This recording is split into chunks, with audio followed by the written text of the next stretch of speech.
Mr. Scott Allen Roberts is joining us right now. Now, Scott Allen Roberts is a designer, illustrator, and writer of fiction and nonfiction. Two of my favorite topics in books, fiction and nonfiction. Scott Allen Roberts has not been on a show with me in years, man, and it just bugs me because he's a great guest and love having this man on the show. Scott Allen Roberts, welcome to Skywatchers Radio, my friend. How are you doing tonight? Hey, I'm doing great. How are you doing? I'm doing a lot better now that you're here, sir. Well, thank you. You know, we were reminiscing here, before the show started during the break about the last time we had you on one of my shows, and man, the time flies, doesn't it? 2011, 12, around there. That's when we last spoke on a radio show. It's crazy. As I was saying to you, I start looking through things and a bunch of the things I've been doing over the last few years, and you look at something and you go, oh, I got to get to that, or when did that? That was just the other day or the other week, and then you realize, it was 4 years ago. Oh man. Sometimes the time goes so fast that you don't realize that how fast it's gone by. I remember being a kid and just sitting there and being like, man, in the year 2000, I'm going to be in my 20s. It's going to be so cool. And now I'm at my late 30s, and it's 2015. And I'm like, Jesus, this is not good. Oh, next birthday, I'm getting you a walker. I already had one of those after my car accident in 2009, but thank you very much for bringing back those dark memories, other guy. I got to tell you, I grew up as a product of the late 60s and the early to mid 70s, graduated high school in 78, that same year as, if you remember that 70s show when that was on? Yes. That was the year show. I graduated high school. And so I'm 54 years old now, and I remember growing up on black and white TV. We had a 13-inch black and white TV set and 4 channels. And that was it. There was no cable TV. There was no cable. There was no cell phones. No, we had a rotary phone for part of the time that I was growing up. And so wow. Now it's amazing to me. I'm not elderly by any means. So long ago. We just had we had another baby. I've got a baby that's now 11 weeks old. I mean, I'm still no kid young enough to be having kids. What the hell happened to me there? No, but see, people like you and Art Bell are heroes to me for this, and for many other reasons, by the way. But the fact that you're having kids at an older age, it tells me that, hey, there's still time for me to have kids, because I haven't had any kids. Of course, I haven't really wanted to have any kids, so I've stayed away from that situation, from rising up, if you know what I mean. Yes. I've purposely avoided, long-term relationships because I don't want to have family or kids right now, for other reasons, many different personal reasons. But maybe when I'm in my 50s or something like that, I might consider having kids. And that's a great age, I think, to have kids also because, yeah, you're getting older, but I think you get to enjoy kids a little bit more, especially when you're retired. You can go and hang out with them playing baseball and whatnot. There's a little bit of a different life, I think, that you experience as a father when you're a little bit older than if you were a lot younger, and you really can't enjoy your kids because you're working all the time. Well, I can tell you what, I can sum it up in you almost don't want to cite Bill Cosby's comedy anymore these days. But I remember... Especially not if it involves pudding pop. That's right. Yeah. When I was a younger man, I remember he was talking about parenthood, and one of his bits was, he says, when you are a parent, he starts out like that, he said, you are no longer, and you have children, you no longer are concerned with justice. You're concerned with what makes quiet. And he's very True. right on that. Yeah. For me, all I can tell you is being a dad at age 54, and my wife's about 20 years younger than I am, so she's still, in her prime of having kids. I have 6 kids now altogether. I've got older ones from a previous marriage, and I got my 3 with my wife now. And we just had now, we've got the 11-week-old, and I how much remember sleep are you actually getting? What was that word? How much sleep are you actually getting? Sleep. I've heard of that. It's a foreign word. Yeah, it's a foreign word. It's a foreign word, but it's a 4-letter word, sleep. What's interesting is when we found out, I thought she was going to be able to start coming on all these trips with me and doing this stuff because we've got a 5-year-old and a 3-year-old, and my 14-year-old lives with it from my previous marriage, and so we had the 3-year-old who at the time was 2 last year, and I'm thinking, Rainey, you can start traveling with me. You can start coming to Egypt. You can start doing these trips with us and going places and doing more stuff. And lo and behold, I was gone in Egypt for a month, and I came back last March, and not a week later, she puts a pregnancy strip in front of my face and says, "What does that look like to you?" And I said, "You mean that big blue plus sign?"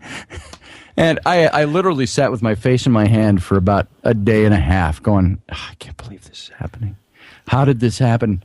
You know, the typical guy line, how did you let this happen? I'm sorry, if you don't know how it happened, there's a problem. Well, I think I figured it out. You figured it out at this point, yeah, I would say. So you had what you dropped off a little. That's what it was. It was the Nephilim. That's what it was. There it is. It was. She could have used that. She said, a watcher descended and said, "Lo." No, but it didn't happen that way. So now I've got it figured out, and we fixed the problem. So that's good. That shouldn't be happening again. Ouch. So, and it wasn't all that bad. I actually had it done, and I went out and raked leaves for about an hour, and afterwards I went, how much did you cry while you were raking the leaves? I said, I think I should go lay down. So, I had my dog fixed, not to cut you off, but I had my dog fixed a few years ago, and that was the saddest ride back home, not to the hospital. He was happy on the way there because he didn't know what was going on. He was like, "Oh man, this is exciting. We're out of the road and we're not in the house. I'm in the car and Jonesing and woof woof." He was happy as it could be. But the ride home, Scott, let me tell you, the faces he made at me were more like, "You traitor, you bastard, you backstabber, what have you done to me? I hate your guts. I'm going to kill you when you're in the middle of sleeping," kind of. Yes. Instantly, I found urine all over my shoes. He was biting on my shoes. I mean, this dog had it out for me for months. Did he get one of those collars, too? He did. All right. He did. It wasn't a pleasant time. It was not pleasant at all. Oh, yeah, I feel bad. What was the old Far Side cartoon where it shows the woman pulling out of her driveway in her car and the little dog's talking out the window to the neighbor dog? And he's saying like, "Ha, ha, ha, ha, ha, ha, I'm going for a ride, and after that she's going to take me to get tutored." So, yeah. So there you go. Neutered. Now, last time we talked, of course, you had the book, the Nephilim book. Yes. And that was, I still have that book, and I've gone through it like 3 times, by the way. Great book. Oh, really, really good read. But, what have you done since that book? Have you written anything else that you might want to share with the audience here? I have. Let's see. I did a follow-up to that book. That book came, first was of course, the Rise and Fall of the Nephilim.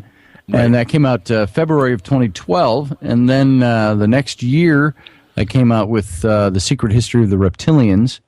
And it was subtitled The Pervasive Presence of the Serpent Throughout Human History, Religion, and Alien Mythos. And so it wasn't a big book about, and now let's identify the reptilian race here on the planet. I got into some of that. And as I was writing it, my head really went away from... I was really struggling with it. It was a dog of a book for me. It was not a topic I enjoyed all that much, but one my publisher asked me about, and so I wanted to keep trying to research this out. And the more I kept running into the stuff about the reptilians, I kept running into the same stories over and over again. And yet nobody seemed to have any kind of source material. And I did when I was actually writing one chapter, I paused. I wrote in the book. I said, I'm going to go to my computer now and put in a word search. And I put in, reptilian aliens. And I came back with like 1.6 million references. And wow. I said, and I typed in the book, I said, we got all these references. And I took the top 10 and I listed what they were all saying, just in mini paragraph form.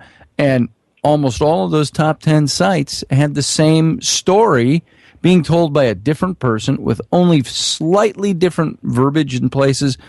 But they were quoting the same story. They all plagiarized it from somewhere. I think only God knows where the original story came from. And I said, it's interesting to me that all these accounts are out there, but there's no source material. And I started getting a little disillusioned with trying to find source material. So I said, what I think I'm starting to see here is more of a psychological need on people's parts to believe in this kind of stuff. And I went to great pains to say in the book, I don't dismiss the possibility that the reptilian race exists. And there are some people who are very good at writing about this stuff. I said, for me, let's focus on the mythology. Where did it come from? Why is it here? What are the ancient mythologies? And let's talk about that. And then let's talk about why why people need this in their lives. And I really looked at it as there's almost a religion building around it, even though, you can't say, I go to the Church of Reptile. It's not anything like that. It's not in that Right. orthodox sense that we want to put it together. Well, but hold on. Yeah. They do have the Church of Set, as, I'm the sure. snake- Yeah. snake Right, the from Egyptian Egypt, Set. Right. Set, versus, Horus. Right. And But there's still cults, and there are still But was organizations Set that worship looked at? that. Hold on, but was Set looked upon as a reptilian? Because I don't remember if he was. Yes, it was. He was, and the approach Okay. I was taking with all those, and what I mean by establishing religion is not so much that there weren't, and I covered, there are a lot of ancient religions that Right. almost every ancient culture, every ancient religion had some kind of serpentine aspect to it. Right. In one form or another, either directly face on or, at a sideways angle. You could look at, obviously in Adam and Eve. Adam and Eve, the serpent in the garden, and so Right. on. And but then you've got like Krishna, who dispensed the forbidden knowledge of the gods from underneath the banyan tree while sitting on a coiled serpent. You've got Quetzalcoatl, the feathered serpent god of the Mayans. You've got all these different references. Look at the Chinese dragon. Was a reference, without that being a religion built around the dragon. That was just part of their spirituality. And you have the Chinese dragon that was the bringer of fertility and happiness. Whereas in like Christianity and Judaism, that serpent character was the representation of evil and the fall. And then you've got the Gnostics who might tell you, well, no, he wasn't all that bad. We've got the story mixed up. And so these were some interesting things I started studying in that book. And I really, really kind of concluded the book. I'll tell you this. I had some people write reviews on the book that were very hostile and very unhappy with me. This is not the book I bought. It's a waste of paper. It's because, it didn't talk about, he didn't even say where the reptilians came from. And I said, why? Well, do if I you had the know that? answers to that, you'd be sitting on gold right now. Yeah, nothing new about this book. And the way I approach and I justify the way I wrote it is to say I took that different angle. I wanted to explore why we need this, not whether or not it's true. There's a lot of people out there that write about that. I wanted to find out why we need it so badly. Why, if it's not at our fingertips, why do we go looking for something? So what's the draw and what's the need? And I was equating our current day mythos about reptilians to our ancient mythological stories, tales of the serpent interacting with humans. And so it was an interesting foray for me. When I was done with that book, I was like, whew. It was one of those that when you write a book, it's more about, I say it's saying I wrote a book is a whole hell of a lot more fun than saying I'm in the middle of writing a book. Right. And it's so much more daunting. It's being done it's like, wow, whew, I am done. All you do until you get the book deal is go, man, I want to write a book. I want to write a book. I want to write a book. And then when you get the book deal, you're like, yeah, I got to sit down and write this. And, it's not that I hadn't thought about these things for many years and written down many things, but That sounds like me when I'm going to read a book, when I'm going to go buy it. I'm like, I'm going to buy the book. It's going to be a great book. Then I get the book and it's really, really big. Oh, And I'm dude. like, I got to Yeah. read all that. Oh, man. yeah. It was kind of like, I won't even go there.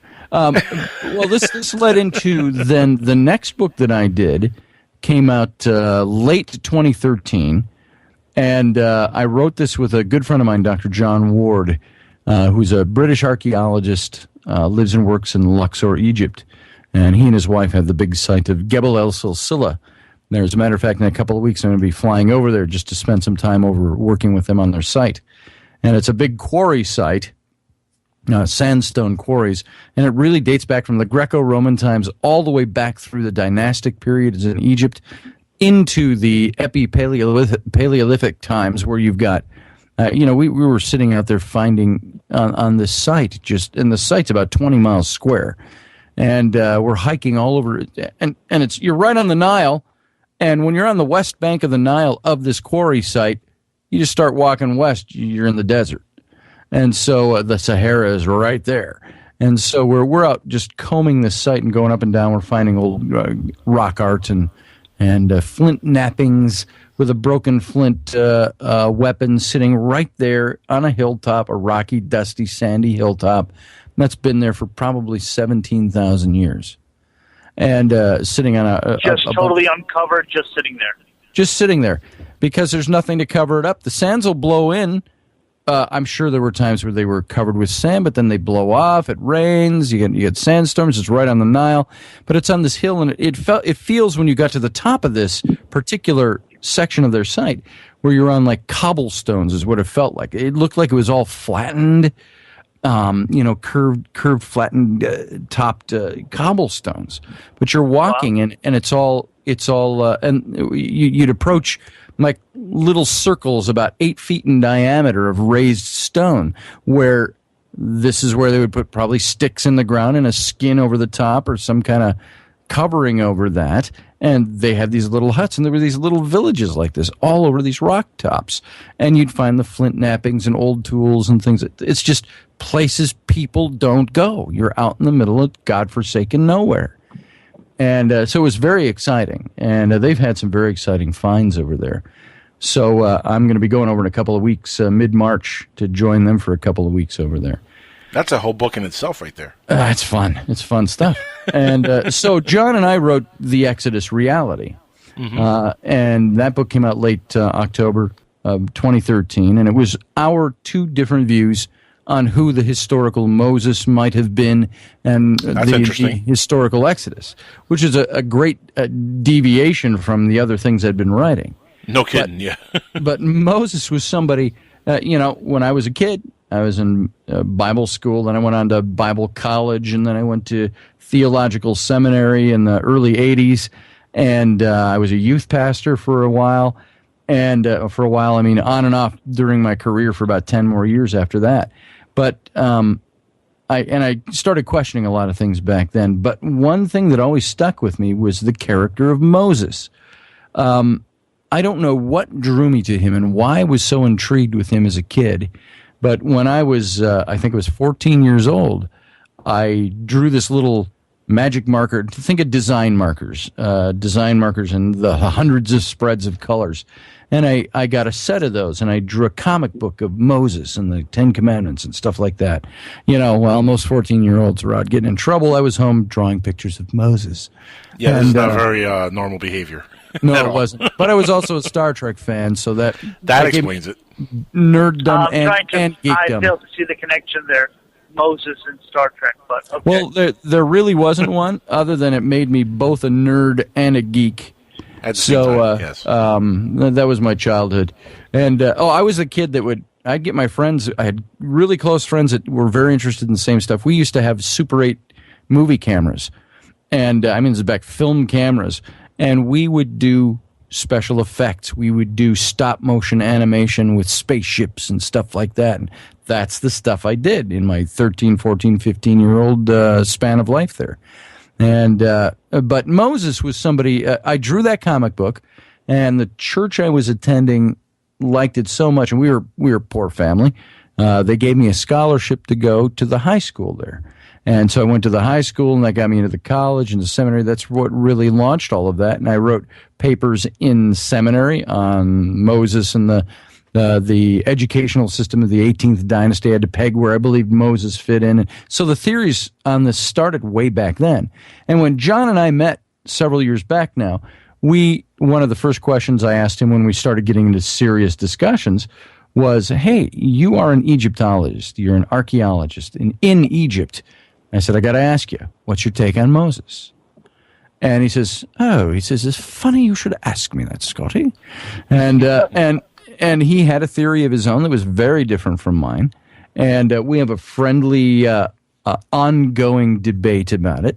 But our two different theories are really in the same. It's in the middle 18th dynasty, about 80 years apart within the same royal house, just two dramatically different characters.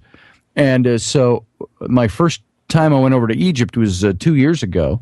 And I went over with John, and we went for a month, and we did this research expedition going to all these places. We went out to the Sinai Desert, And you've got the picture of the Mount Sinai in your head, the traditional site, St. Catherine's, way out on the east side of the Sinai Peninsula.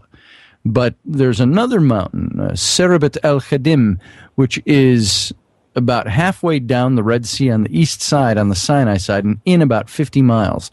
And there's this little plateau mountain in this rough area. We were the guests of Sheikh Salim Barakat, who put us up in these Bedouin tents overnight, and we climbed the mountain the next day. And at the top of that mountain is the ancient ruins of the Temple of Hathor. And Hathor was the calf goddess. Think of the golden calf with the Israelites, and you get a pretty good picture.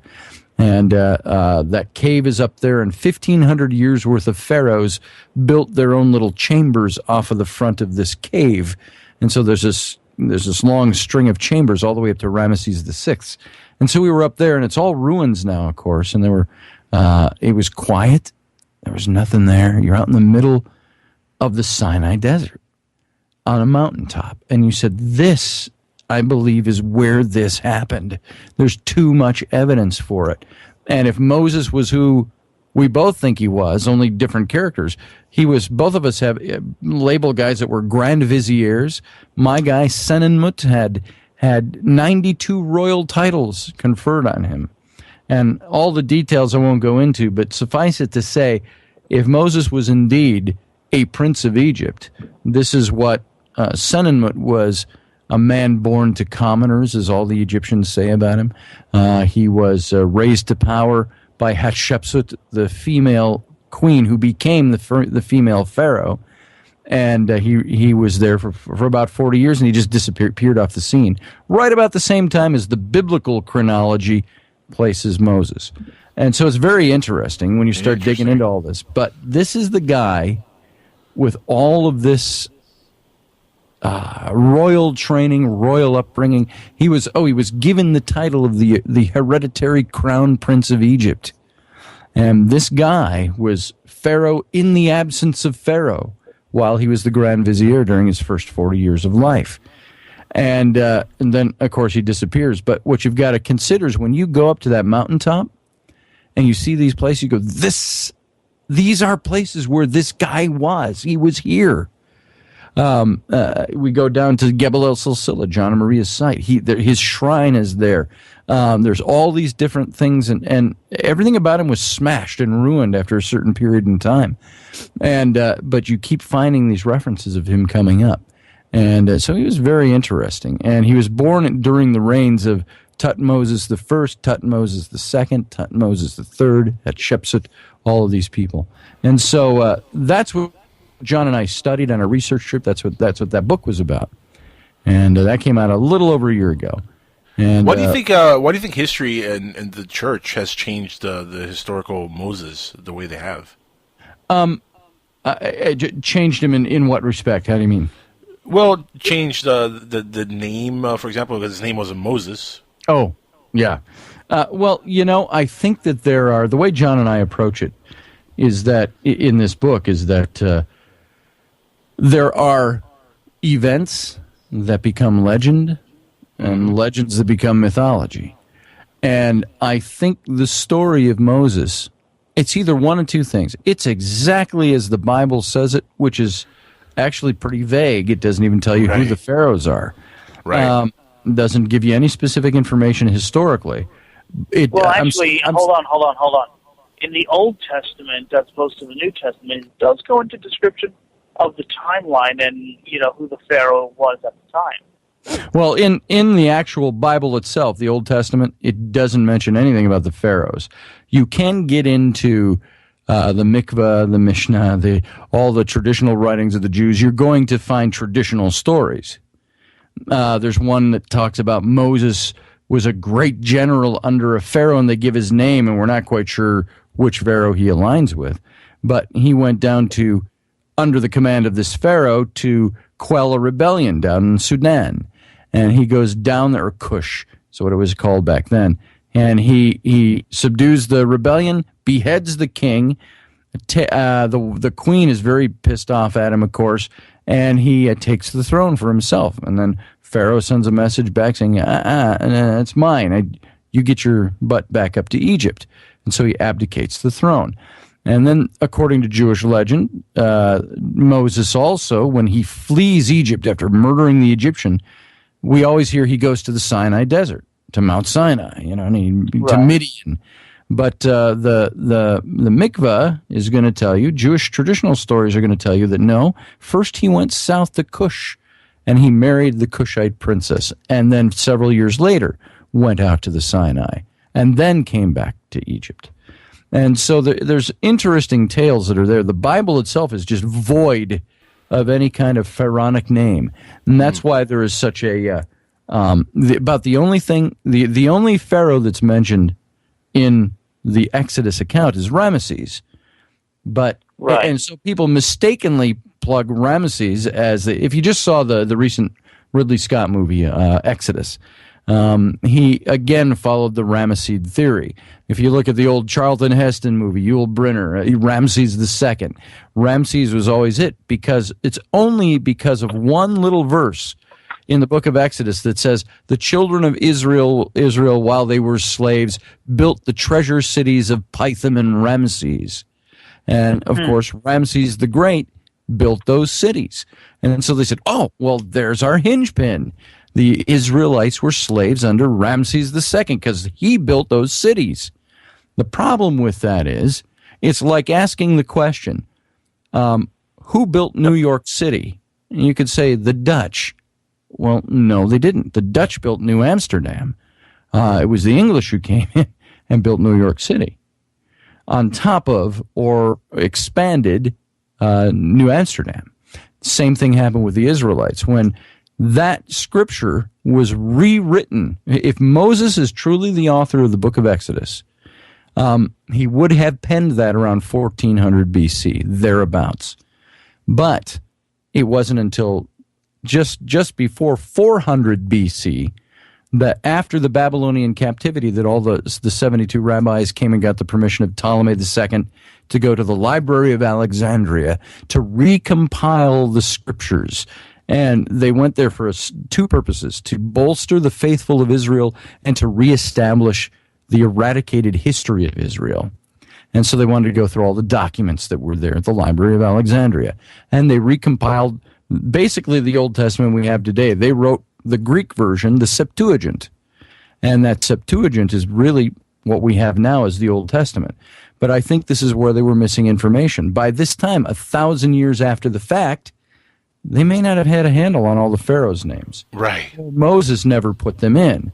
They certainly didn't know where Mount Sinai was. This is very clear in Israelite history. During the time of David, they couldn't remember where Mount Sinai was. Also, Scotty, after 1,000 years have gone by, I mean, how much of the story could be even considered legitimate? You know how humans embellish stories from one end to the other, one year to the next? Well, that's the big question that John and I pursued, because now the Israelites were meticulous on their oral tradition. And they learned these stories and passed them down and passed them down. Same thing you get if you go into a synagogue today, not citing any particular ceremony or anything like that, but these are all oral traditions passed down for generations. And so they had this when they returned from Babylon. This is why they went to the Library of Alexandria, the Smithsonian Institute, the Library of Congress, if you will, of its day. And they wanted to look up all this old information, and they spent years writing the Septuagint, recompiling the Hebrew scriptures. And what's very interesting when they did this, I kind of got off the point, but the point I was making with the Library of Alexandria was when you look at Ramesses, the treasure cities of Pithom and Ramses being built by the children of Israel in the book of Exodus. Well, and I brought up that example of New Amsterdam and New York and the Dutch and so on. What they were writing in 400 was what they knew. They knew that the Hebrews built the treasure cities of Pithom and Ramses. Well, those were the current name places of those for the last 800 plus years, Pithom and Ramses. But what they don't write in there is that Pithom and Ramses were built on top of Avaris, which was a city built 250 to 500 years earlier. That's the city that was built by the Hebrews. or by the children of Israel. All Ramses did was he rebuilt those cities and turned them into his treasure cities, which is what he did with everything. And one of the key historical points, without getting into it too deep, but do you remember after the Exodus, they wandered in the wilderness for 40 years, and then they come into the promised land. Moses dies, of course, and Joshua takes over. Their first thing, they sack the city of Jericho. And the old stories, they blew the great trumpet and the walls came tumbling down.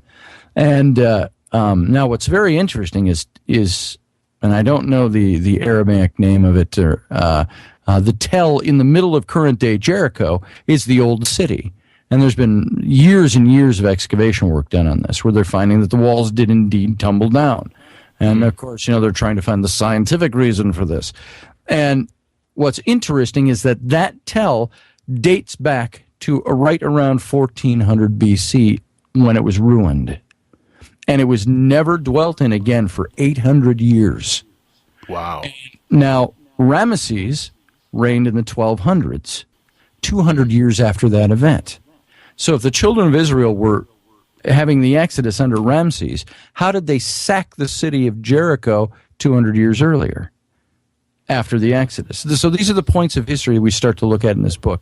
And that's just one of them. But we look at all different kinds of things, and there's so many things to establish these characters. And the fact that, there's not a lot of history out there in Egypt. There's very few pharaohs. There were no pharaohs, okay, who put inscriptions on their temple walls that said, "And my slave people kicked my ass last month." It's not there. So you're not going to find that. But what you're going to find are trace little bits and pieces of evidence from all over the place. That creates a very viable picture. Now, after writing this book, what are your thoughts of the movie Exodus that came out with Christian Bale this past year? I liked it. There were elements of it I liked and elements I didn't like. I'm not one of those rampant, oh my God, don't go watch it. I can't believe he's got Moses talking to a kid. I wanted to see the Michael Bay edition. That would have been better, I think. The Michael Bay edition would have been very cool. Christian Bale would have been blowing something up. You just know that this is going to happen. I thought Christian Bale played a pretty good Moses. Because now, for me, when I heard that Ridley Scott was just doing really a very updated version of the Ten Commandments it was his remake of the Ten Commandments, right? And it's still Ramesses, and I remember getting irate because there is not. I will put the challenge out there and probably not be answered, but I don't think there is an Egyptologist worth his salt today that can hold to a Ramessian theory of the Exodus. It's just too damn late in history. And there's no archaeological evidence at all. You want absence of evidence for an Exodus? Go look at the Ramesside period. But he uses Ramses again, Ramses II. And I thought Joel, whatever his last name is, I can't remember, who played Ramses, did a phenomenal job of playing Ramses. You've really got to get into the mindset of the characters. So he did a great job. I thought Christian Bale did a great job. Even though they were both white guys and Brits, they did a great job. I was going to ask you that, and I wanted to present that as a gentle question. Sure. What do you think of the whitewashing of having Moses played by a British white dude? There's a part of me that says, it's okay, it's acting. And to hell, Right. I played Joseph the Carpenter in a Sunday school pageant when I was a kid. I'm not Jewish, but I still played him. Very different, of course. Christian Bale, I think, did an excellent job. It's okay. It doesn't bother me that you've got actors portraying people. We've got actors portraying aliens. We've got Mexicans portraying Palestinians. We've got Brits portraying rednecks from the deep south. So Walking Dead, Rick, lead character, he's a Brit. The actor's a Brit. Yeah, he's British. Yeah. Some people you would never know that by watching that show. Never know it. Amazing actor. And the governor was British too. Yeah. Also. Anyway, all that to say is that I think I don't have as big a problem seeing white actors playing these parts. It doesn't matter. It's a job. It's an actor. It's entertainment.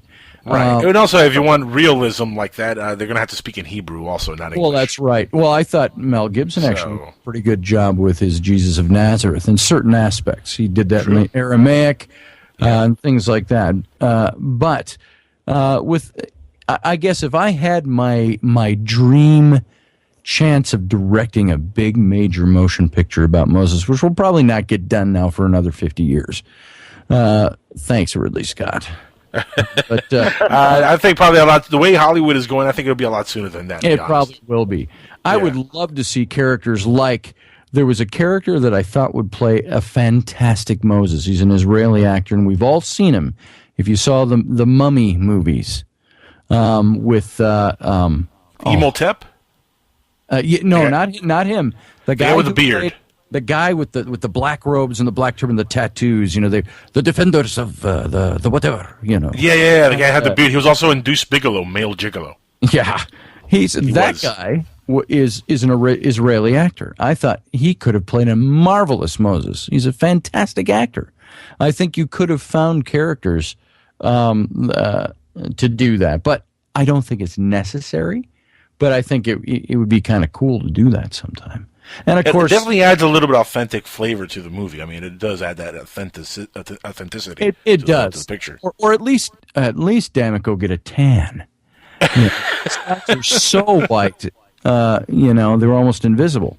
But now here's my thing: is that I've got a specific character that I really believe, I'd say 98%, a 2% shadow of a doubt, because none of us can be sure of this stuff until we're absolutely sure.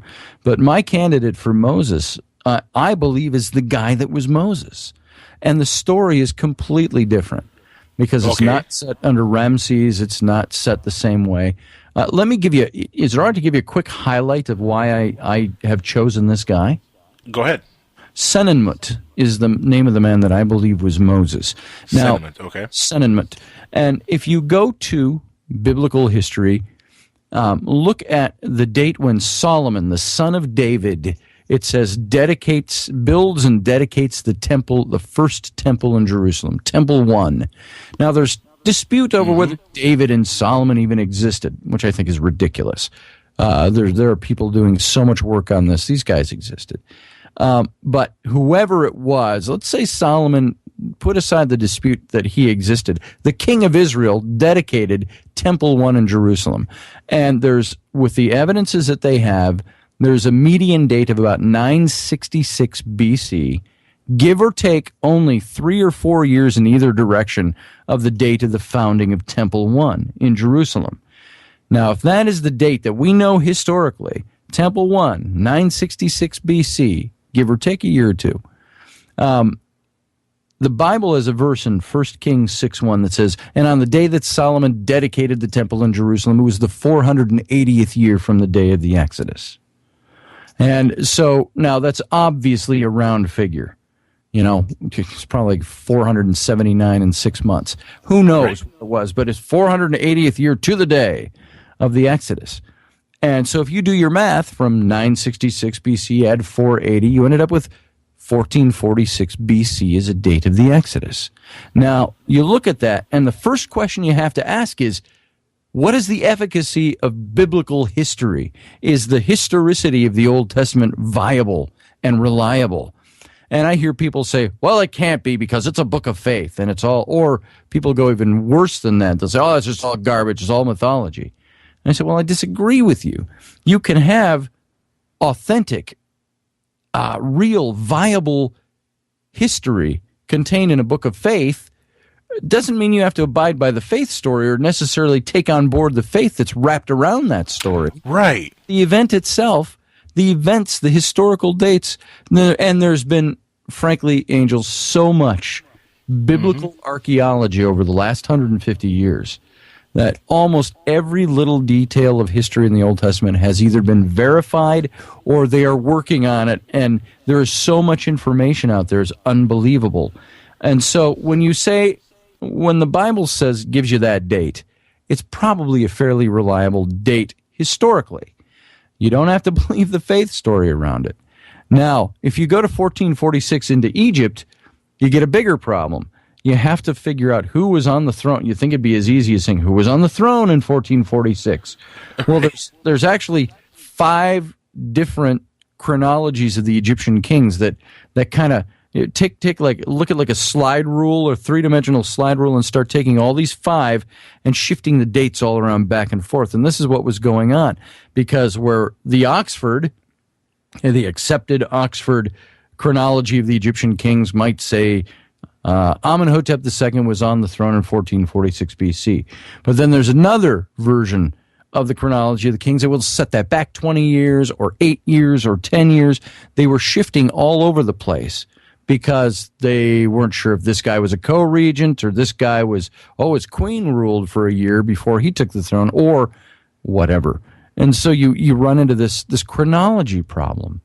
So I went with just simply the accepted Oxford. And I said, by this dating system, there was a guy on the throne in 1446 named Amenhotep II. He was a brash young ruler. He came to the throne at 18. And in the 5th year of his reign, after several military campaigns, the Exodus takes place. Now, without getting into those details, let's go backwards now. If Moses, according to the Bible, was around 80 years old at the time of the Exodus, right. If that was 1446, you can go back 80 years and get 1526 BC as the year of his birth. So now if he was born in 1526 or thereabouts, it would have been in the first year or two of the reign of Tutmosis I. And Tutmosis I had a daughter. Her name was Hatshepsut, or Matakare was her name, and her royal name was Hatshepsut. And she was called, it was an actual title. She bore the title, Pharaoh's daughter. Now, in the book of Exodus, it says Pharaoh's daughter found him. I actually believe it's kind of a semi-sweet thing when you think about it, is that Moses doesn't name anybody in the Bible, but he gives homage to the person that was called his stepmother in Egypt, and I believe later his lover. But go figure that one out. Yeah, creepy. But she was only about 8 to 9 years older than he was. And it says she finds him in the Nile. The Bible passage, she finds him in the Nile, sends him back to his mother till she's old enough to claim him. Then she claims him and takes him to Egypt. Then the story jumps ahead 40 years. You miss everything that took place. In her life, in Egyptian history, it doesn't say anything about a child, but she bore the title Pharaoh's daughter. And I think this was an homage to her in Moses' book. Here's a question real quick, yeah. Not to cut you off, not to stop you. This is very similar in a lot of areas to the story of Jesus. It is, in a way. Yeah, how much do you think the story of Jesus is lifted directly from the story of Moses? Not a lot of the Moses story, but they compare the Moses story with the basket and so on in the Nile to Osiris. And they say Osiris was like an early archetype of what Jesus would be. Right. And now, there's an interesting thing about that I want to bring up, and I wrote about this in the book. People say, oh, this didn't happen to Moses. It's just obviously, this is the myth of Moses because it looks exactly like the Osiris story. And I said, have you ever stopped to consider that perhaps Moses' mother, who by this time, these Israelites were very Egyptianized. They were living in this culture. And I said, do you think for a moment that maybe she knew the story of Osiris? And do you think she knew exactly where the Pharaoh's daughter was going to be bathing? And do you think when it says she sent her daughter Miriam to follow the basket because they knew exactly what time of day and where, and I can't remember how it's worded, but where the Pharaoh's daughter was bathing with her servants. And it also says they didn't set this basket out into this main expanse of the River Nile to be, fodder for crocodiles and things like that, and that it drifted down the main channel. Very lucky baby, by the way. Very lucky baby. What the verse actually says was she took the basket and placed it amongst the reeds on the banks of the Nile, and where Pharaoh's daughter came to bathe. So she put it there, and she sent her daughter to watch. And do you think for a moment that perhaps Moses' mother was a pretty smart cookie? She knew what the story of Osiris was all about, and she played right into the Egyptian story. And she put him in the basket just like Osiris, puts him in the Nile just like Osiris. And because she's playing into recreating history. She's recreating it. Yeah. For the purpose of drawing that spiritual element in. And right. So if this was indeed Hatshepsut, she was not much more than 9 to 10 years old. She found this child. The Bible says she sends him back to his mother until she's old enough to take him. Now, here's an interesting thing. In Hatshepsut's story, she raises a young man to power by bringing him into her household, making him the steward of her household. He tutored her daughter. Tutors to the royal kids were generally generals of armies or high officials or high nobility. They weren't your little schoolmarms. She brings this guy into her household, and he tutors her daughter. His name is Senenmut. Now, Senenmut, literally translated in Egyptian, means mother's brother. And so what happens here, I believe, is Hatshepsut gave him his... Oh, we know she gave him the name Senenmut in Egyptian history. And so we don't know this is Moses in Egyptian history. We just know it's a guy. It says, born to commoners, she raises him to power. She gives him the name Senenmut. Senenmut means mother's brother. Or in other words, I, your mother, elevate you to the status of brother to the gods with me. Mm. And then she gives him 92 other royal titles. And I already mentioned some of these. Amongst them were the Grand Vizier of Egypt, which is really the pharaoh in the place of pharaoh. Right. And she gives him the hereditary crown prince of Egypt, amongst many other priestly titles and 92 royal titles. Now, what's very interesting about this guy is about the time he turns 40, which is about the time that Moses would have turned 40, around 40 years, 1486 BC. Thereabouts, Senenmut completely disappears out of Egyptian history. Huh. He's got 2 amazingly grandiose tombs. You can visit them today. He's got an astrological calendar on the ceiling of one of his tombs that is still accurate today. It's just an amazing calendar and star chart. And so this guy has 2 amazing tombs. He's never buried in them. They're never even finished. There's no record of how he dies. We do know that he was a close courtier to the queen, Hatshepsut. Now think of Hatshepsut, almost think of Elizabeth I of England. She had that kind of a reign, and very peaceful, but very in power as a woman. And he would be like the Essex kind of a guy. He was the constant lifelong lover, I think, and these were the theories about them. And there's even pornographic drawings on a cave. I've seen some of that. Yes, I've seen some of the cave. Up above her temple, the workers' cave. Yes. I was up in there, and I took a picture of that where it's got Senenmut shagging Hatshepsut.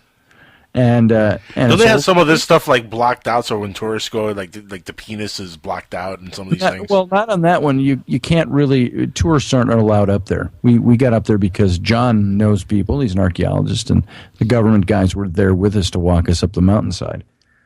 And so it was pretty cool, but you can't just go up there as a tourist unless you get governmental. No, but they found, and I saw this recently, they found cave art or art in Egyptian pyramids that have a pornographic, they're pornographic in nature, and part of tours in Egypt, they actually cover up the private parts of what's very interesting, I saw a lot of the god Min, who is the god, you think it's a like a head shop gift or something.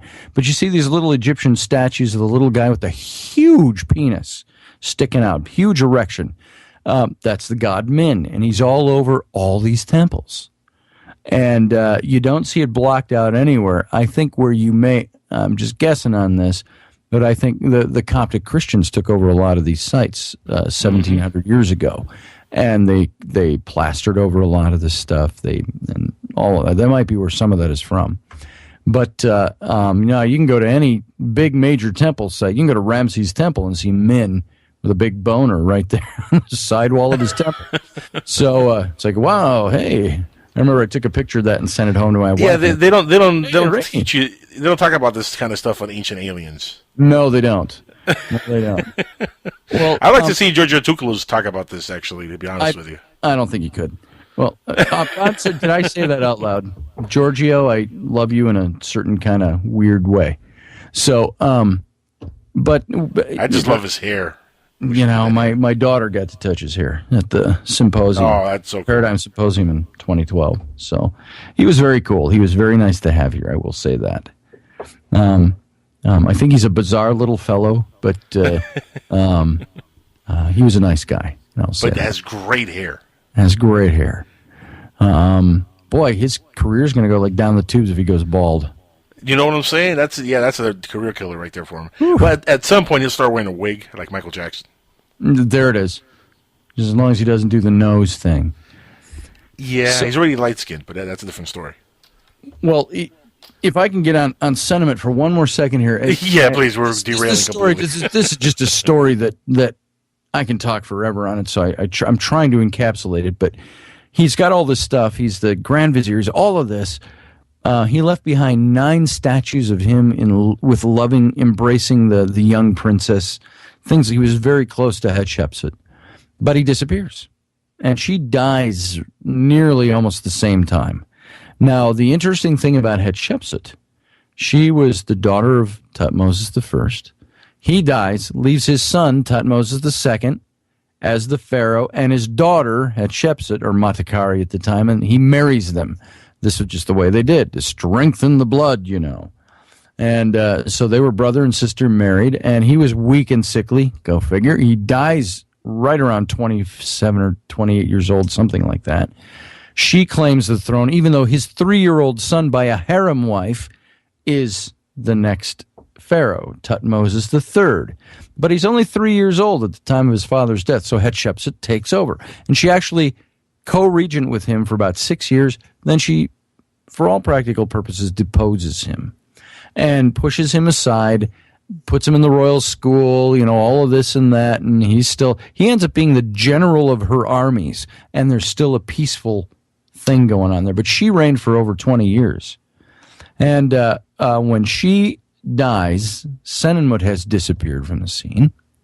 Thutmose III comes to the throne right around 30, 31 years old. And he takes that throne with a vigor. And he's been waiting in the wings. He's been the military commander. She never really had any major battles other than possibly in Punt and other places. But she had more trade missions and things. But he starts to eradicate some of her statuary and some of her. They did on temples what was called erasure, where a new pharaoh would literally scrape off the old pharaoh's cartouche and put their own in his place. A very famous example of erasure.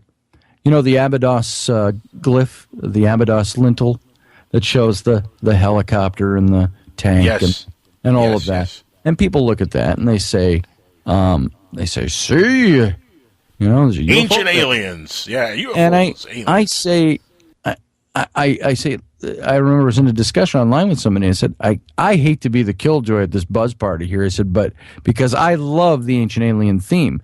I said, but I got to tell you something. I said, that ain't ancient helicopters. I said, that is a product of erasure, where one pharaoh would come and scrape off the other pharaoh's name, put his in the place, either paint it over, plaster it over, chisel it off, scrape it off, dig in a new one. And the Abydos lintel is a prime example of erasure having been done 3 times over. And you can actually, with infrared cameras now, they've gone in, you can separate out the 3 different layers and see pretty much everything that was there. And the inscriptions are intact. And so you can see 3 different versions of inscription on top of each other. But when you look at the different layers, you can see how when they laid across each other, you got something that looks kind of like a helicopter here. Right. Because there's a swoop of this that's part of that one, a nick of this that's part of that one, and so on. And I showed the pictures, and I was in a discussion, and people were like, you're part of the conspiracy to cover that. You nasty debunker. I said, you got to be kidding me.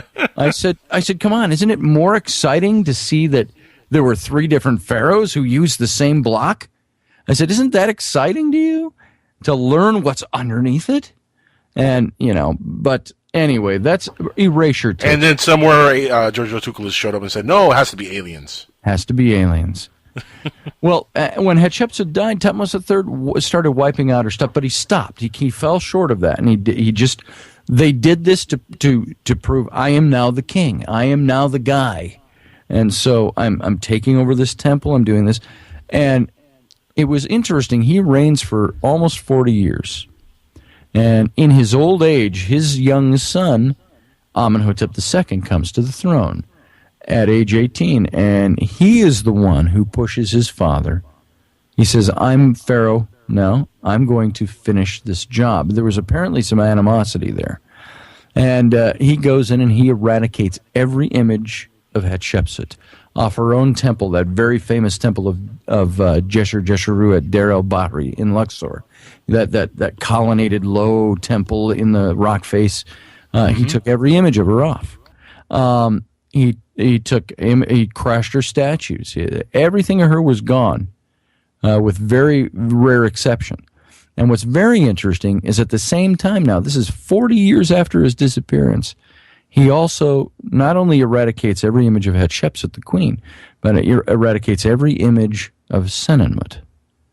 And I have a working theory that's pure speculation,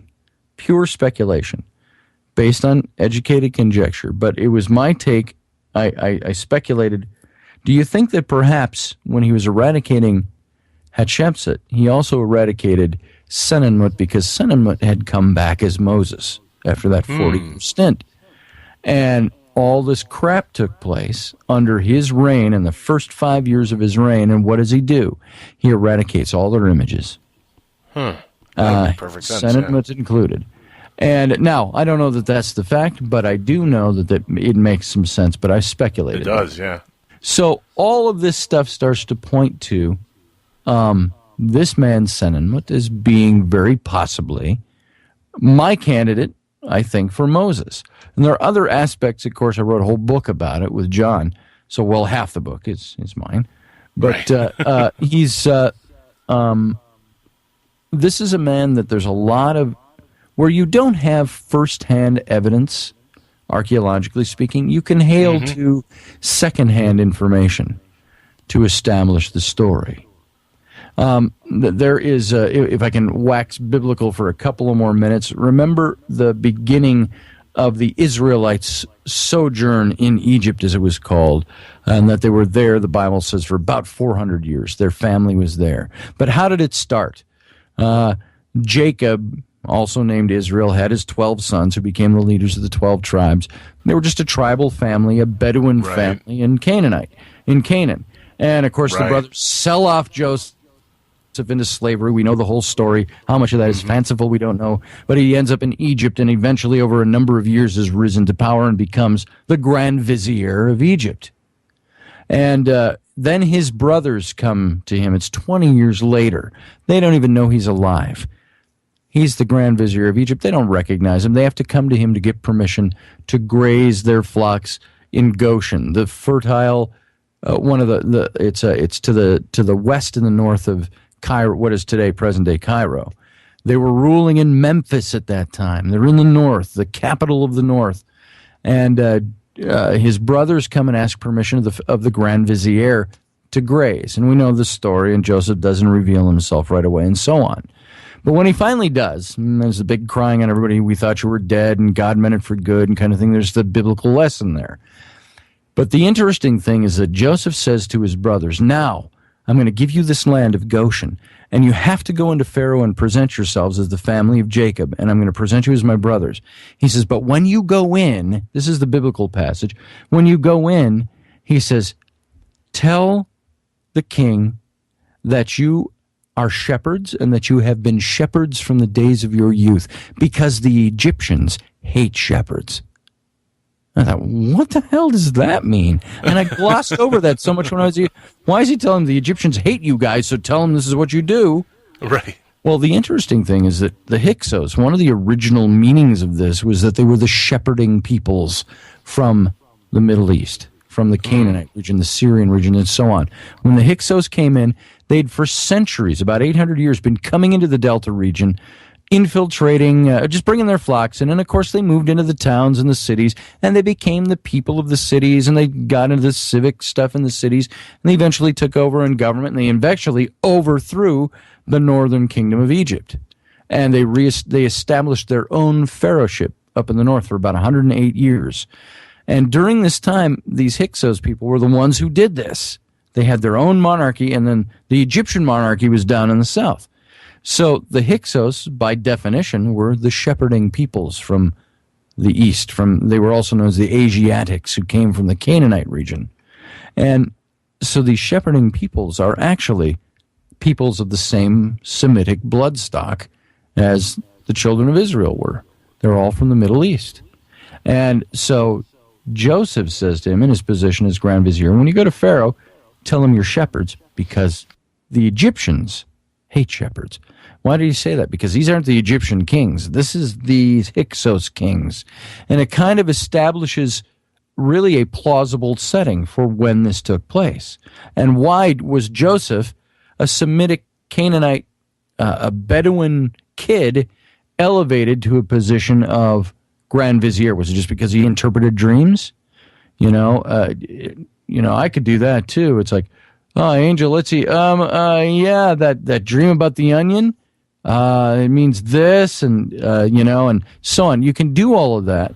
Right. I'm not saying it was fake, but that's why the Bible says he was elevated, because of his gifts in interpreting Pharaoh's dreams.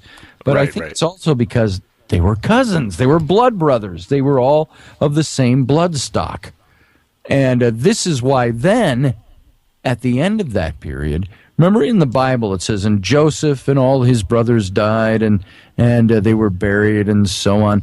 And it says, and then a new king came to the throne of Egypt, who knew not Joseph, or in other words, had no regard for Joseph. Right. And he said, the Hebrews or the Israelites are growing too numerous, and he slaps them into bondage. Well, Amos the first, who was the father of Tutmosis the first, who was the father of Hatshepsut, so her grandfather, came in and cleared the Hyksos out of the northern kingdom and reunited the kingdom of Egypt. But what did they do? They took the remnant of all these people and in essence put them into servitude, into bondage, so they wouldn't rise up against them. What does the biblical passage say? This king who didn't know Joseph slaps them all into slavery and says, we're going to put them in slavery lest they rejoin our enemies and retake our nation from us, is what it says in the biblical passage.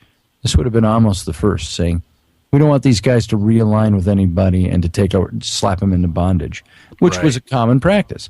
So it's things like this, and I'll stop on the storytelling with this stuff there.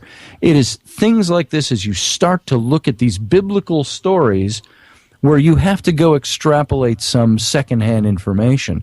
But what you can start establishing is maybe not rock solid firsthand fact, but you can establish a line of plausibility. And if that plausibility exists, I think there's room for the story. And so these are the people. Senenmut is the guy, I believe, was Moses. That's an amazing story. Look, it's fascinating to me. That's why I didn't have much to say, but yeah.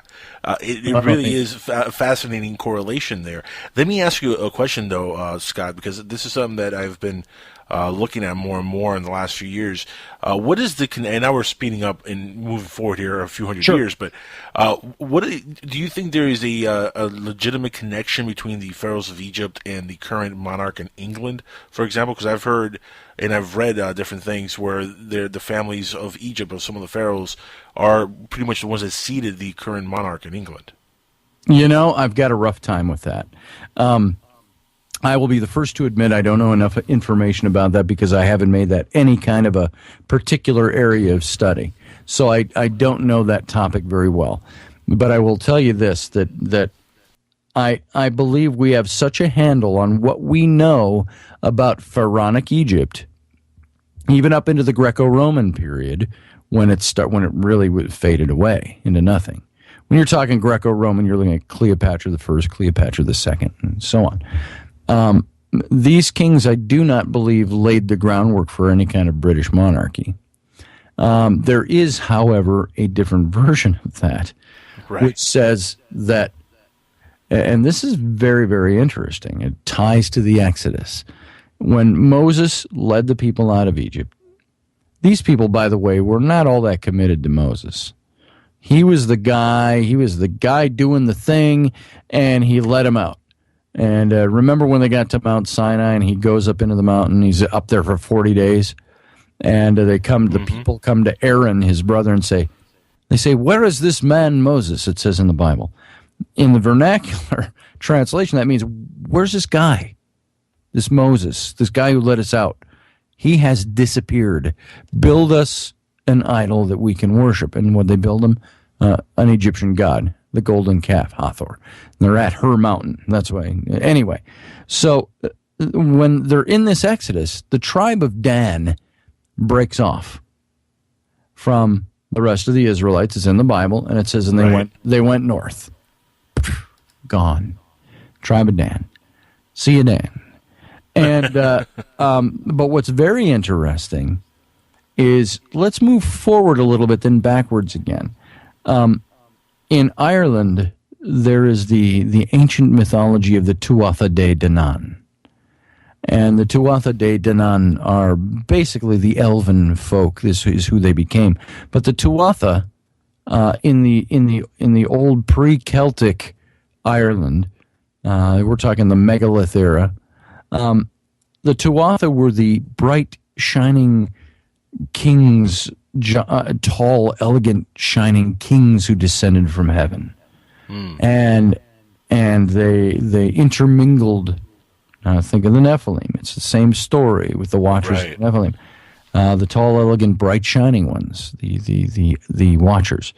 Well, they all came down, and there were the wars, and they were driven into the hollow hills and became known as the Elven folk. An Elven, by the way, the L in there is the El of Elohim, the El of El Elyon of El, the Hebrew name for God. But that's who the Elven folk were.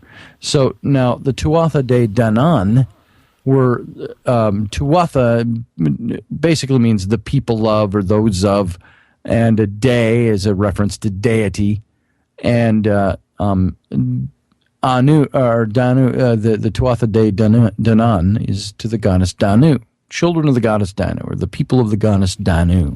Danu, right. Danu. And Danu is also very closely linked with the tribe of Dan.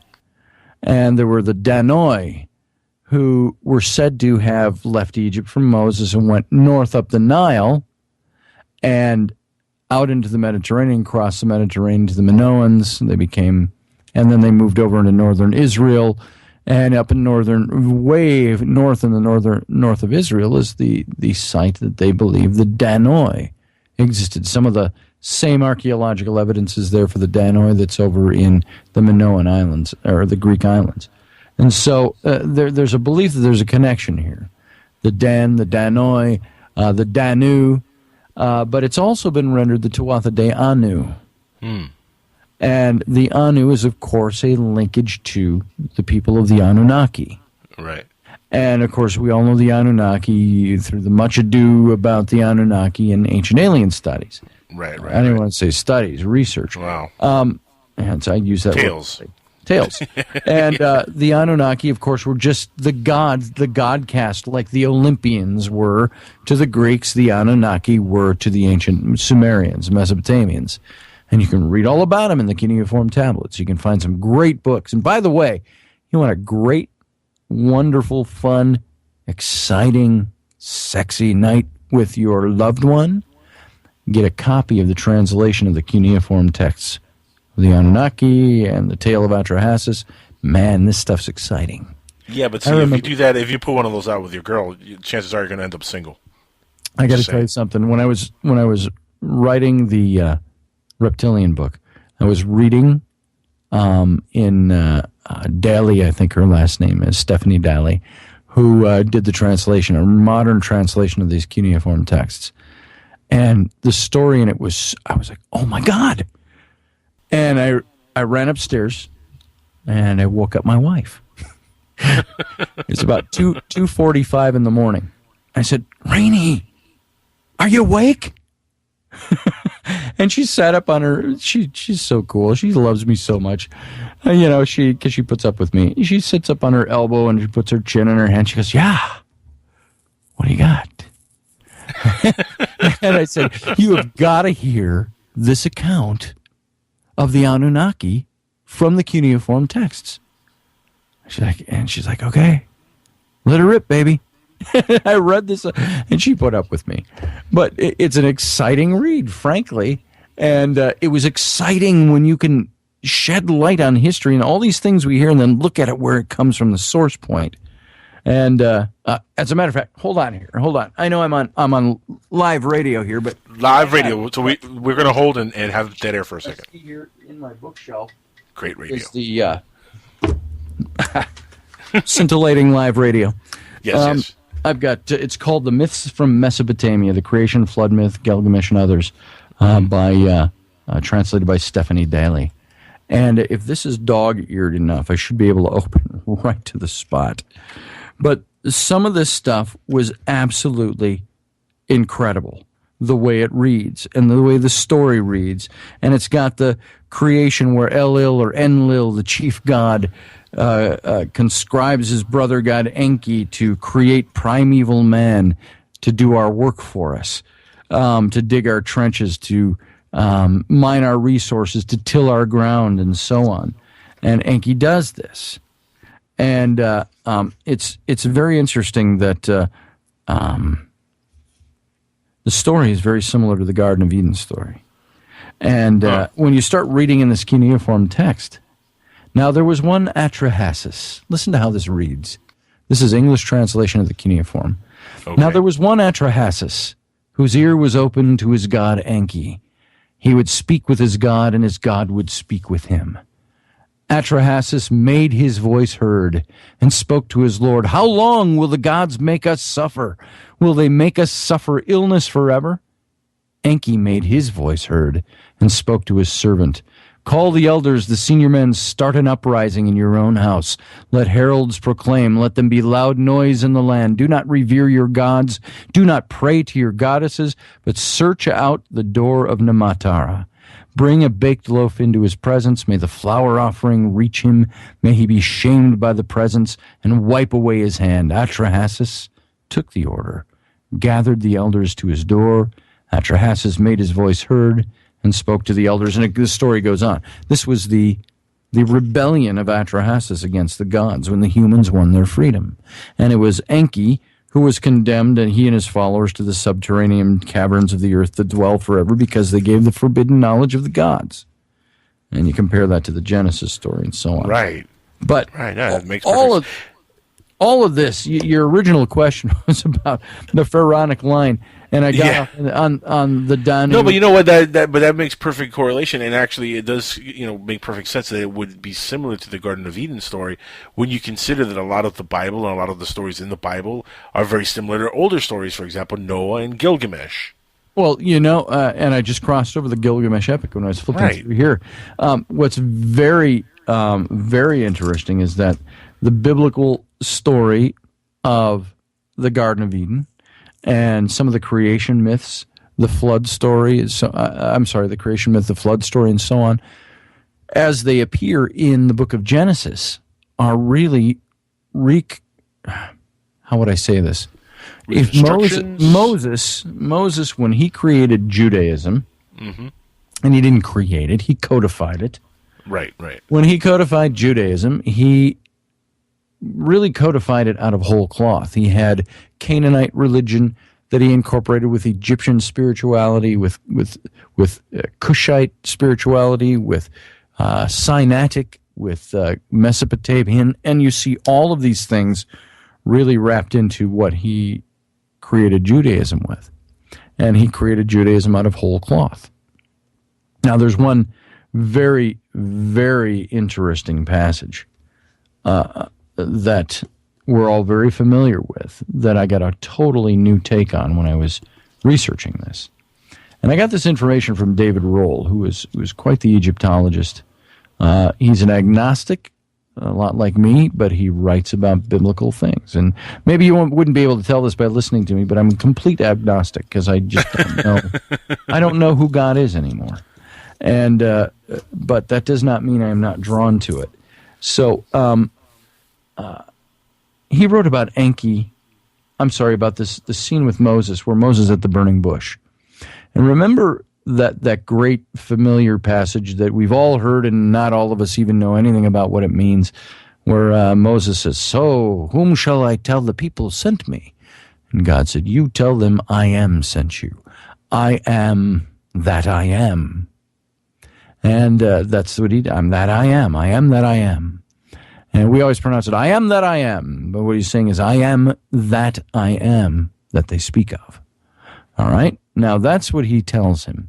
Now, what's very interesting, that's in Hebrew where it's written down, but it's an ancient Mesopotamian wordplay that's incorporated into the Hebrew. And without getting into the cold, hard, eye-glossing, stale linguistics of language, which, by the way, can be really cool when it's really revealing like this. But do you know what that phrase actually meant? It was a wordplay in ancient Mesopotamian, and it meant this.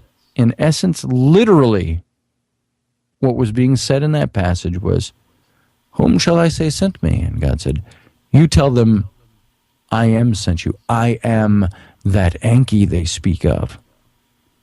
The second I am was a wordplay for the name Enki. Right. Out of Mesopotamia. And so, in essence, God is either one, and it doesn't give an explanation in the language. We don't know if he's equating himself to Enki, saying, "Enki? Hey, that's me." Or is he saying, "I am that guy they call Enki? Well, that's really me." Right. We don't know which connotation is there, but what's fascinating to me is that the connotation is there at all. So here is a mention of, "I am that Enki they speak of." And who supposedly penned this? It was Moses who penned this.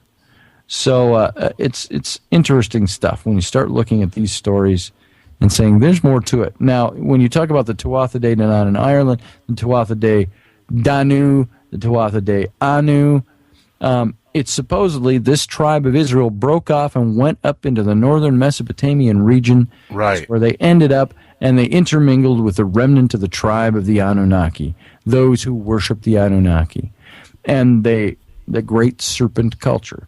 And they intermingled, and they moved west. And as they moved west, they founded the great royal houses of Europe, what would become Europe. Right. And they, and remember, this is 1400 BC, thereabouts. And so in a millennium... And here comes my connection to the British monarchs. And there's your connection to the British monarchs. Now, not only that, look, I read an article a couple of years ago, back actually in 2011, I believe, where they were talking about that up to 70% of all British folks are actually related to the Egyptian pharaoh Tutankhamun. You know, it's interesting. I've heard that, and I haven't seen the proof of that or the evidence of it, meaning I just haven't researched it, so I don't know diddly squat about it. But I've just heard that. And that's very interesting, because they talk about how this mixing of Israelite and northern Mesopotamian founded the house, the house of Gwynedd, or I'm pronouncing that wrong. Welsh as always, and they founded all these royal houses. And if they indeed did this, you've got some linkage, not necessarily from Pharaoh himself, but you've got this linkage down through the ages from the Hebrew blood, and they were in Egypt and so on. Now, I happen to think that it gets a little too fantastical for me when I start hearing the things about it. Well, Akhenaten was actually, Jesus or something like that. I go, wait, what timeline are you living in? Yeah, the one that gets me, and I'm a follower or maybe somewhat, believer of this person might have been the historical Jesus, quote unquote, was Caesar Caesarion, the son of Caesar, or Julius Caesar. That story, to me, it's very, very close to the Jesus story. If you have not talked to him, you ought to talk to and get as a guest a man named Jeff Dougherty. And he just wrote the book last year and released it, Apostle Paul Antichrist. And now it's a very interesting book. It's not as damning as that title makes it sound. It's not like, the Apostle Paul was really Satan. It wasn't that. But he writes this one more in a fictional narrative to get the point across. Now he's done a follow-up book, which is going to be coming out pretty soon. I can't remember the title, but dealing with some of the same things. But his contention is this: during first century Judea, there were 4 messianic sects, 4 major ones. And the 4 major ones are the ones that kind of won out over everyone else. If you saw Monty Python's The Life of Brian, that's it right there, yeah. And you see the what was the league that they were all part of? Oh, you remember what I'm talking about, I remember, but the name, it slips my tongue right now. But I know exactly what you're talking about. Romans Go Home and whatever. But the interesting thing about that is these 4 messianic sects represented 4 different political messianic sects. There was the Jewish, if you will, the Jewish messianic sect, which was Peter, led by Peter. You had the Herodian messianic sect, which was led by the Apostle Paul. And Peter and Paul were constantly going at it in the New Testament. These guys were not friendly with each other, and they did not care for each other's theology. But they supposedly are in the same New Testament. And, well, they are in the same New Testament. There's the theory that Jeff writes about in this book is the idea that Pauline Christianity hijacked real Christianity. And it's an interesting stuff. And Paul was the Apostle Paul was the cousin to he was a Herodian, the cousin to Herod Antipas. That's what I'm looking for. And this is what he was upholding, was the Herodian or Roman, really, Christianity. And it's an interesting study. You got to talk to him. I should get his name to you.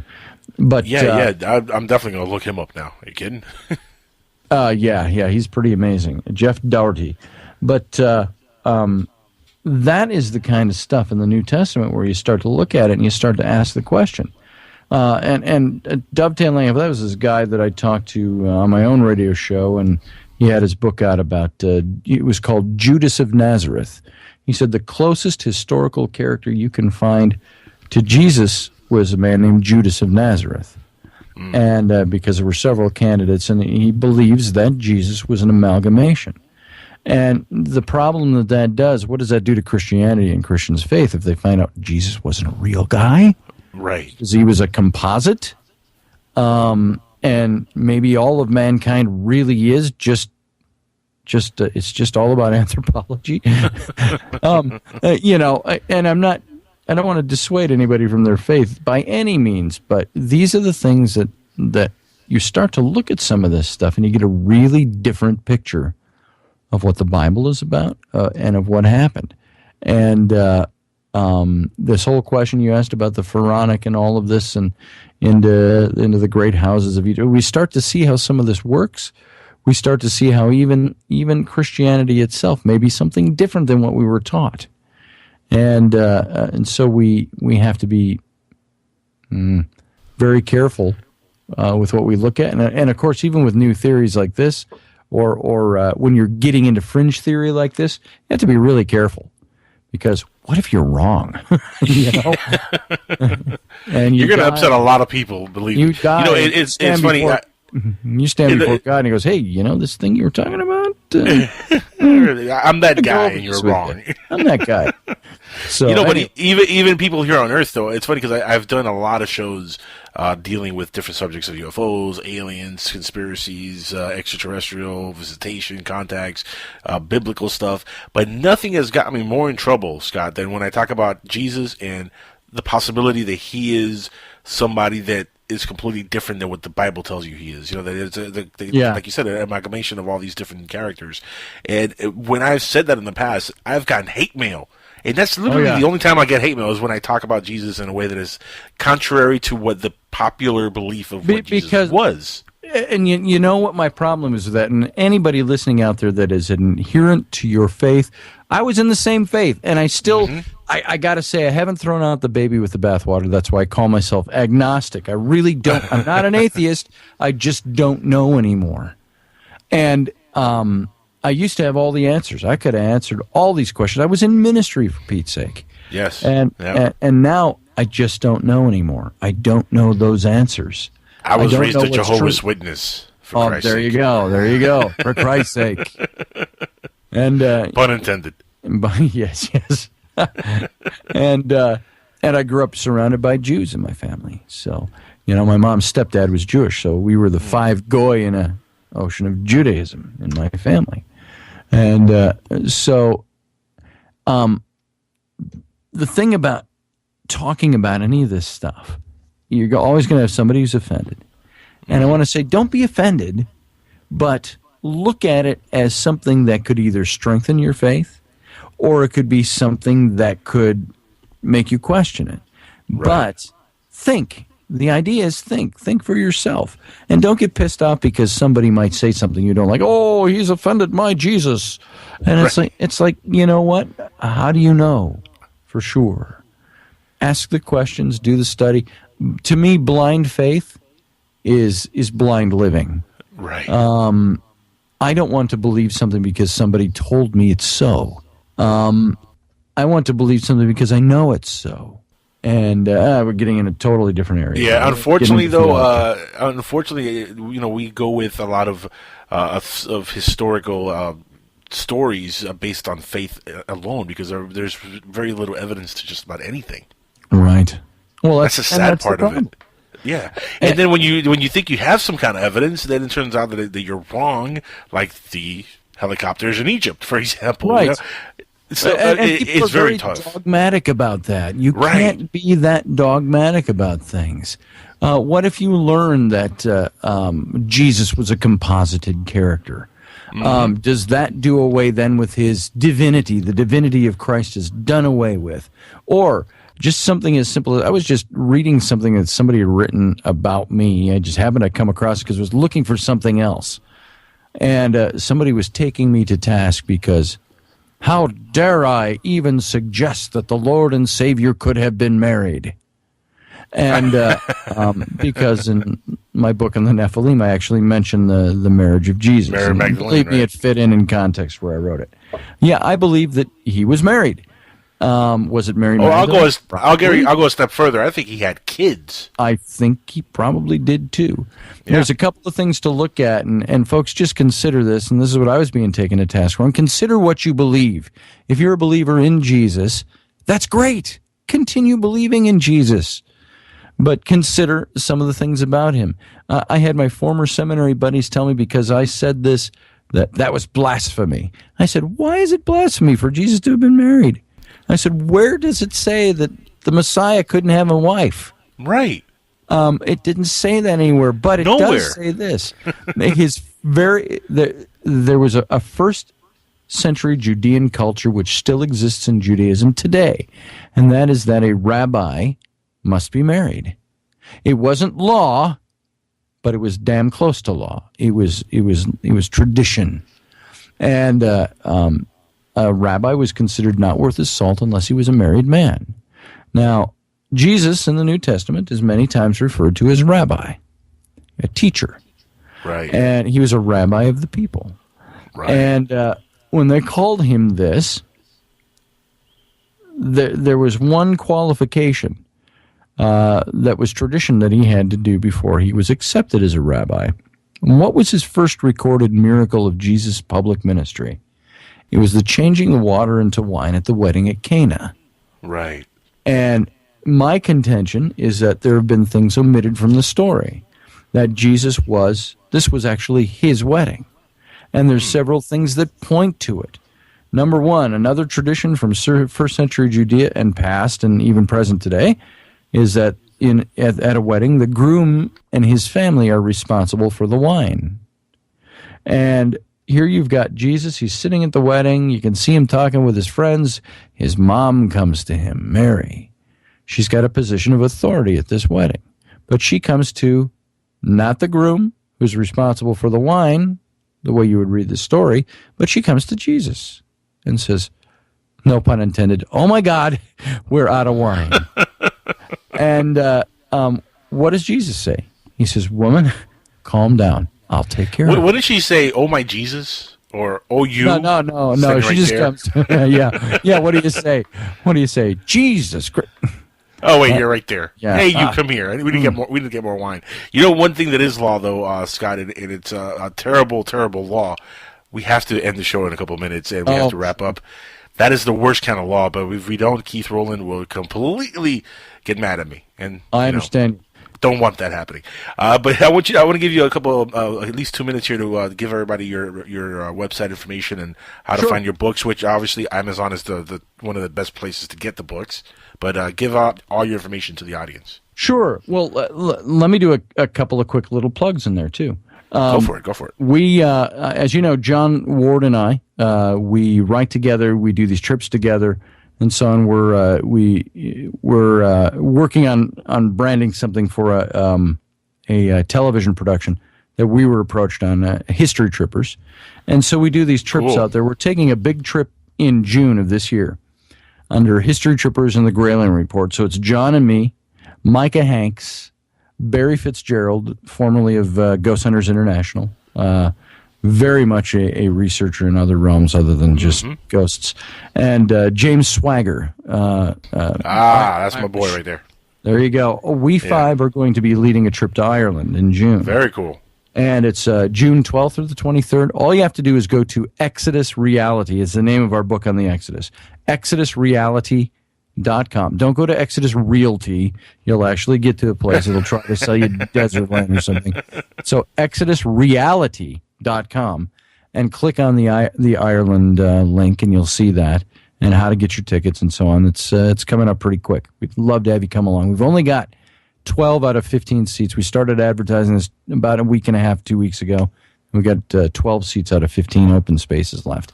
We also have the Paradigm Symposium coming up. Go to ParadigmSymposium.com.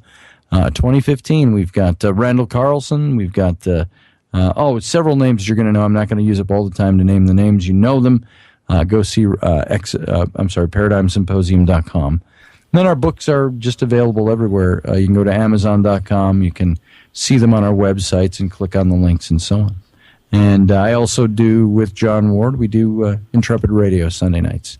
So I know I'm on another radio network. Sorry about that. It's all good. Guys. It's all good. So, it's not a time slot that I fill, so it's all good. There you go. We have fun with it on Sunday nights. So, Scott, we got to wrap up here, but it's awesome having you on the show, and we want to have you back on. And I hope it doesn't take 3 years to have you back on the show. Well, I hope not. Anytime, brother. Thanks, Angel. You're awesome. Guys, this has been Scott Allen Roberts, and I want to thank him deeply for being here for an hour and a half. It's just awesome having him on the show. In fact, we went over an hour, as you guys know, because this is just an amazing guest to have on. For Keith Rowland, for the Dark Matter Radio Network, for the other guy who's not here right now, I am Angel. This is Skywatchers Radio.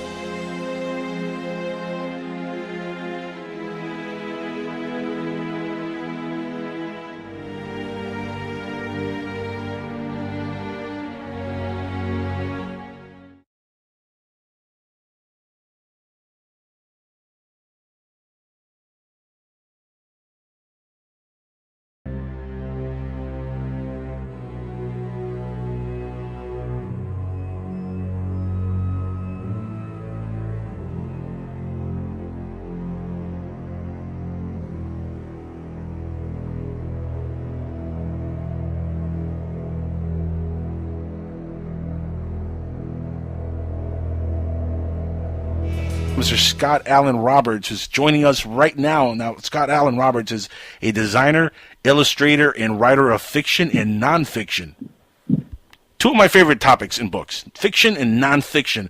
Scott Allen Roberts has not been on a show with me in years, man, and it just bugs me because he's a great guest and love having this man on the show. Scott Allen Roberts, welcome to Skywatchers Radio, my friend. How are you doing tonight? Hey, I'm doing great. How are you doing? I'm doing a lot better now that you're here, sir. Well, thank you.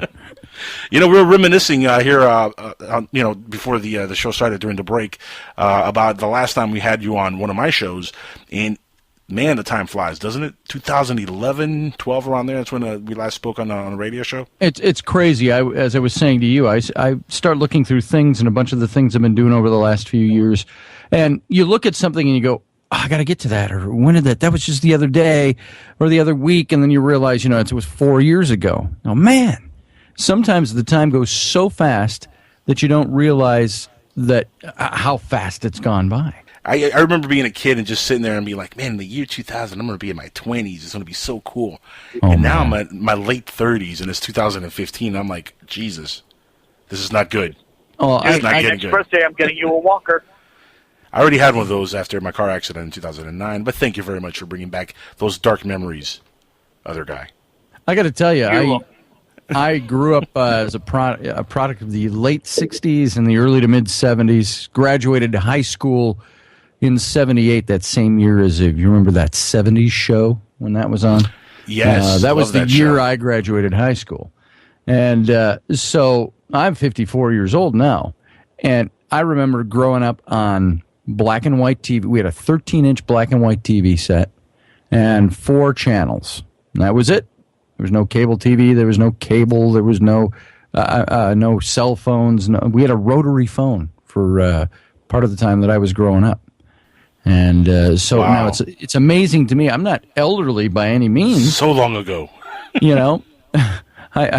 just had we had another baby. I've got a baby that's now 11 weeks old. I mean, I'm still young enough to be having kids. What the hell happened to me there?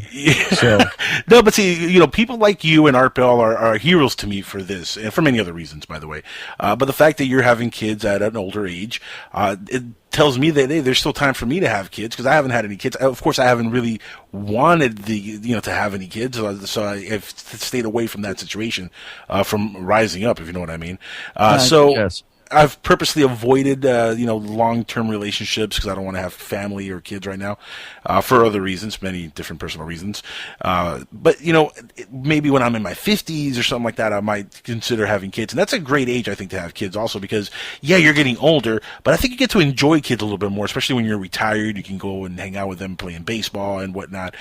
There's a little bit of a different life, I think, that you experience as a father when you're a little bit older than if you were a lot younger, and you really can't enjoy your kids because you're working all the time. Well, I can tell you what, I can sum it up in you almost don't want to cite Bill Cosby's comedy anymore these days. But I remember... Especially not if it involves pudding pop. That's right.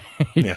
When I was a younger man, I remember he was talking about parenthood, and one of his bits was, he says, when you are a parent, he starts out like that, he said, you are no longer, and you have children, you no longer are concerned with justice. You're concerned with what makes quiet. And he's very right on that. Yeah. For me, all I can tell you is being a dad at age 54, and my wife's about 20 years younger than I am, so she's still, in her prime of having kids. I have 6 kids now altogether. I've got older ones from a previous marriage, and I got my 3 with my wife now. And we just had now, we've got the 11-week-old, and how much sleep are you actually getting? What was that word? How much sleep are you actually getting? Sleep. I've heard of that. It's a foreign word. Yeah, it's a foreign word. It's a foreign word, but it's a 4-letter word, sleep.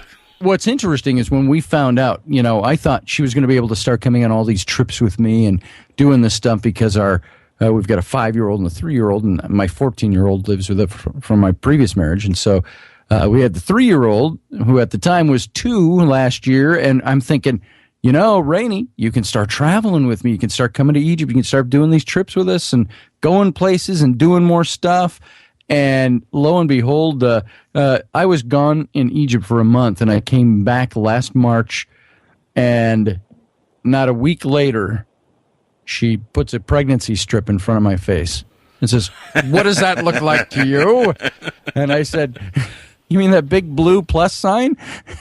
And I literally sat with my face in my hand for about a day and a half going, I can't believe this is happening. How did this happen? The typical guy line, how did you let this happen? I'm sorry, if you don't know how it happened, there's a problem. Well, I think I figured it out. You figured it out at this point, yeah, I would say. So you had what you dropped off a little source material. And I did when I was actually writing one chapter, I paused. I wrote in the book. I said, I'm going to go to my computer now and put in a word search. And I put in, reptilian aliens. And I came back with like 1.6 million references. And I said, and I typed in the book, I said, we got all these references. And I took the top 10 and I listed what they were all saying, just in mini paragraph form. And almost all of those top 10 sites had the same story being told by a different person with only slightly different verbiage in places, but they were quoting the same story. They all plagiarized it from somewhere. I think only God knows where the original story came from. And I said, it's interesting to me that all these accounts are out there, but there's no source material. And I started getting a little disillusioned with trying to find source material. So I said, what I think I'm starting to see here is more of a psychological need on people's parts to believe in this kind of stuff. And I went to great pains to say in the book, I don't dismiss the possibility that the reptilian race exists. And there are some people who are very good at writing about this stuff. I said, for me, let's focus on the mythology. Where did it come from? Why is it here? What are the ancient mythologies? And let's talk about that. And then let's talk about why people need this in their lives. And I really looked at it as there's almost a religion building around it, even though, you can't say, I go to the Church of Reptile. It's not anything like that. It's not in that orthodox sense that we want to put it together. Well, but, hold on. Yeah. They do have the Church of Set, I'm sure. Yeah. Right, the Egyptian Set. Right. Set, versus, Horus. Right. And there's still cults, and there are still. But was Set looked at? Hold on, but was Set looked upon as a reptilian? Because I don't remember if he was. Yes, it was. He was, and the approach I was taking with all those, and what I mean by establishing religion is not so much that there weren't, and I covered, there are a lot of ancient religions that almost every ancient culture, every ancient religion had some kind of serpentine aspect to it. Right. In one form or another, either directly face on or, at a sideways angle.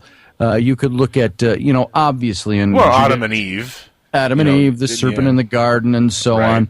And but then you've got like Krishna, who dispensed the forbidden knowledge of the gods from underneath the banyan tree while sitting on a coiled serpent. You've got Quetzalcoatl, the feathered serpent god of the Mayans. You've got all these different references. Look at the Chinese dragon. Was a reference, without that being a religion built around the dragon. That was just part of their spirituality. And you have the Chinese dragon that was the bringer of fertility and happiness. Whereas in like Christianity and Judaism, that serpent character was the representation of evil and the fall. And then you've got the Gnostics, who might tell you, well, no, he wasn't all that bad. We've got the story mixed up. And so these were some interesting things I started studying in that book. And I really, really kind of concluded the book. I'll tell you this. I had some people write reviews on the book that were very hostile and very unhappy with me. This is not the book I bought. It's a waste of paper. It's because, it didn't talk about, he didn't even say where the reptilians came from. And I said, why? Well, if you had the answers to that, you'd be sitting on gold right now. Yeah, nothing new about this book. And the way I approach and I justify the way I wrote it is to say I took that different angle. I wanted to explore why we need this, not whether or not it's true. There's a lot of people out there that write about that. I wanted to find out why we need it so badly. Why, if it's not at our fingertips, why do we go looking for something? So what's the draw and what's the need?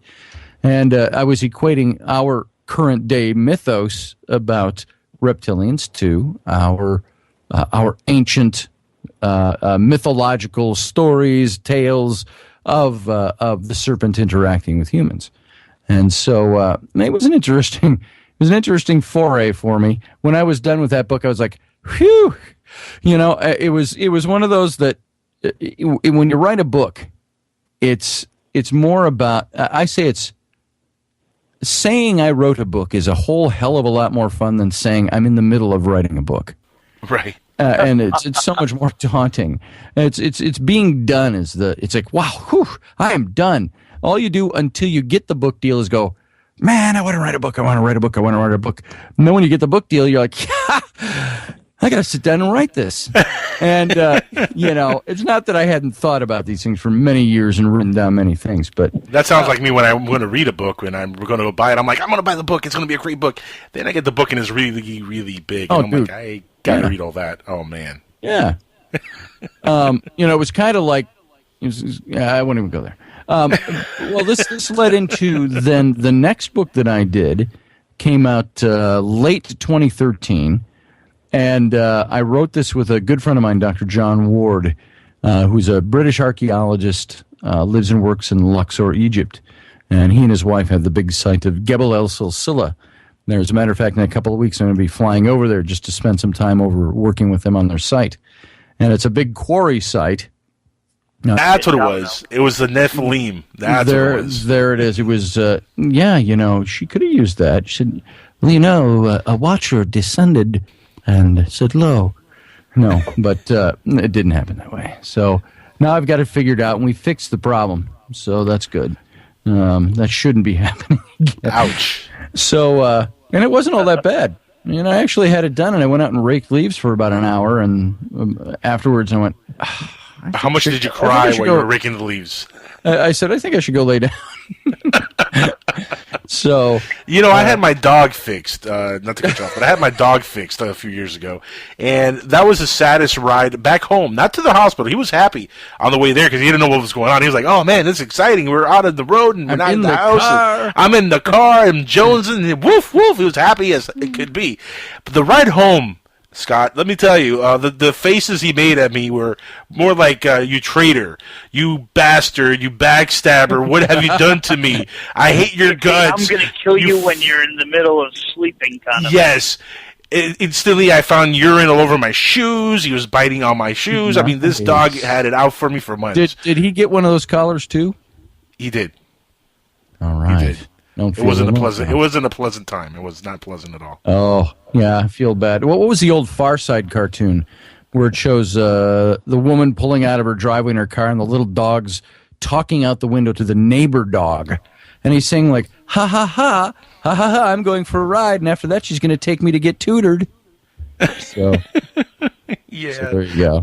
Neutered. Now, last time we talked, of course, you had the book, the Nephilim book. Yes. And that was, I still have that book, and I've gone through it like 3 times, by the way. Great book. Oh, really, really good read. But, what have you done since that book? Have you written anything else that you might want to share with the audience here? I have. Let's see, I did a follow-up to that book. That book came, first was of course, the Rise and Fall of the Nephilim. Right. And that came out February of 2012. And then the next year, I came out with The Secret History of the Reptilians. And it was subtitled The Pervasive Presence of the Serpent Throughout Human History, Religion, and Alien Mythos. And so it wasn't a big book about, and now let's identify the reptilian race here on the planet. I got into some of that. And as I was writing it, my head really went away from... I was really struggling with it. It was a dog of a book for me. It was not a topic I enjoyed all that much, but one my publisher asked me about, and so I wanted to keep trying to research this out. And the more I kept running into the stuff about the reptilians, I kept running into the same stories over and over again. And yet nobody seemed to have any kind of